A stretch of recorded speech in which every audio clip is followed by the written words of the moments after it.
जानना जरूरी यह नहीं है कि कटप्पा को बाहुबली ने क्यों मारा, जबकि जानना यह जरूरी है कि नेताजी सुभाष चंद्र बोस को क्यों और किसने मारा। अमर शहीद चंद्रशेखर आजाद की मुखबरी क्यों और किसने की थी। श्री लाल बहादुर शास्त्री को किसने और क्यों मारा। मोहनदास करमचंद गांधी की हत्या के वह कारण क्या थे। डॉक्टर श्याम प्रसाद मुखर्जी की हत्या क्यों और किसने की।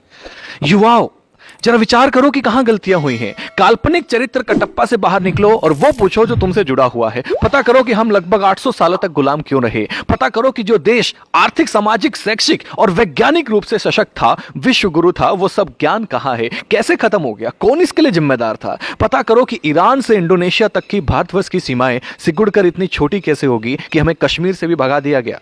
पता करो कि सोने की चिड़िया के पंख कैसे कतर दिए गए। पता करो कि गुरु गोविंद सिंह के मासूम बेटों को जिंदा दीवार में क्यों चिनवा दिया गया। पता करो कि महाराणा प्रताप को घास की रोटी क्यों खानी पड़ी। पता करो कि वीर मराठों की सेना पानीपत की तीसरी लड़ाई में अब्दाली से क्यों हार गई। पता करो कि झांसी की रानी वीरांगना लक्ष्मीबाई को किनके गद्दारी का दुष्परिणाम भुगतना पड़ा। पता करो कि वीरों की धरती होते हुए भी हम गुलाम क्यों हुए। हमारी मां बहनों को अपमान की आग में क्यों जलना पड़ा। पता करो कि बिना किसी समर्थन के भी नेहरू देश का पहला प्रधानमंत्री कैसे बन गया। पता करो कि पाकिस्तान का स्थायी रोग किसने भारत को दिया, तब हुआ क्या क्या था। दोस्तों, पता करो कि कश्मीर को नासूर बनाने का बीज किसने और क्यों और कैसे बोया था। पता करो कि नेपाल के महाराजा भारत में विलय के प्रस्ताव को 1952 में जो था उसको किसने और क्यों ठुकराया था। पता करो कि 1953 में यूएनओ ने भारत को स्थायी सीट देने के स्वयं अमेरिका के प्रस्ताव को क्यों भुला दिया था और वह सदस्यता चीन को क्यों दिलवा दी थी। पता करो कि सेना को हत्यारा, नक्सलियों को क्रांतिकारी व जिहादी आतंकवादियों को भटका हुआ बेरोजगार नौजवान कहने वाले देश का सांसद कैसे बन गया।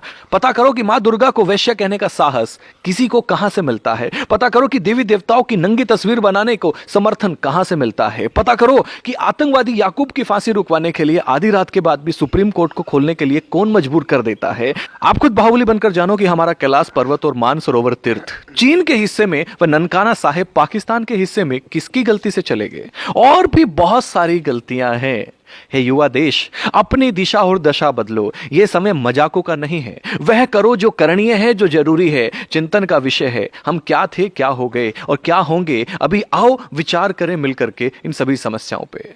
हम सबका कर्तव्य है कि इतिहास की गलतियों को विवेचना कर देश हित में और भविष्य में उन गलतियों को ना दोहराने का प्रण लें। तब ही हमारी मातृभूमि, हमारी संस्कृति, हमारा धर्म सशक्त, समृद्ध व सम्मानित होगा। जो सेकुलर जाहिल कहते थे कि हस्ती मिटती नहीं हमारी, जाकर देखे दोस्त, अफगान, पाक और बांग्लादेश में बस्ती दिखती नहीं तुम्हारी। भारत माता की जय। इसे अधिक से अधिक युवाओं तक पहुंचाएं।